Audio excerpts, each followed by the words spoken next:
ప్రవేశం చేసిన వారి జీవితాలు అనూహ్య మలుపులు తిరుగుతుంటాయి. కొందరివి అందరంత ఎత్తుకు వెళ్లిపోతాయి. గతంలో తెలుగు సినిమాతో పాటు సౌత్ ఇండస్ట్రీని ఏలిన మాధవి ఆస్తి ఎంతో తెలిస్తే షాక్ అవ్వకమానం.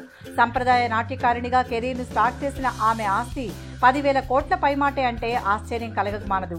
మాధవి 1962 సెప్టెంబర్ 14న హైదరాబాద్లో పుట్టింది. తల్లి పేరు శశిరేఖ, తండ్రి పేరు గోవిందరాజు. 13 ఏళ్ల వయసప్పుడు ఆమె అబిడ్స్ స్టామినీ స్కూల్లో 8వ తరగతి చదివింది. అప్పుడు స్టార్ డైరెక్టర్గా ఉన్న దర్శకరత్న దాసనారాయణరావు కంటపడ్డారామె. ఇక అంతే, ఆమె జీవితానికి గోల్డెన్ స్టోన్ పడింది. ఆయన దర్శకత్వం వహించిన తూర్పు పడమర సినిమాతో ఆమె వెండితెరకు పరిచయం అయ్యారు. ఇక ఆ తర్వాత జీవితంలో వెనుతిరిగి చూసుకోలేదు. తెలుగు, కన్నడం, తమిళం, మలయాళం, హిందీ, ఒరియా భాషల్లో నటించారు. తన 17 ఏళ్ల సినీ కెరీర్లో 300కు పైగా సినిమాలు చేశారు.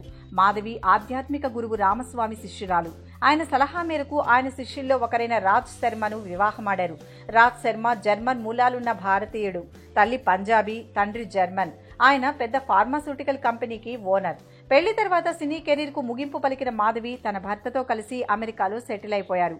ఆమె కూడా బిజినెస్ లో యాక్టివ్ అయ్యారు. వారి 3 అమ్మాయిలు కూడా వ్యాపారంలో రాణిస్తున్నారు. ఇప్పుడు వారి ఆస్తి 10,000 కోట్ల పైనే ఉంది. Thanks for watching. For more interesting updates, don't forget to subscribe Filmy Looks.